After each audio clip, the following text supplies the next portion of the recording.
আর সহ্য করতে পারছি না রাজা। একটু সহ্য করো রানী, দাইমা কেন এখনো আসছে না? রানীর কি হলো গো? নানা ইচ্ছে, রাজার যদি সন্তান হয় তাহলে আমি এই রাজ্যের কোনোদিনও রাজা হতে পারবো না। আরে তুমি ভাবছো কেন? ঠিক বলেছো। ও দাইমা, তাড়াতাড়ি বলো মন্ত্রী বাবু, রানীমার বাচ্চা ধরতে যাবো। ওই বাচ্চাকে জন্মের সাথে সাথেই তোমাকে মেরে দিতে হবে। না না বাবু, আমি এসব পারবো নি। দাইমা তোমাকে প্রাণদণ্ড দেবো। বহু মূল্য মুক্ত মালা। রানীমার দাগুর দাগুর ব্যথা দিন। না না, এত সুন্দর বাচ্চাটারে আমি মারতে পারবো নি। এক কাজ করি।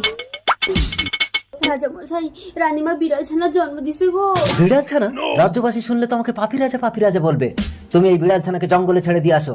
আর শোনো, সবাইকে বলবে রানী মৃত সন্তানের জন্ম দিয়েছে। যাও। ঠিক আছে, তাই হইব।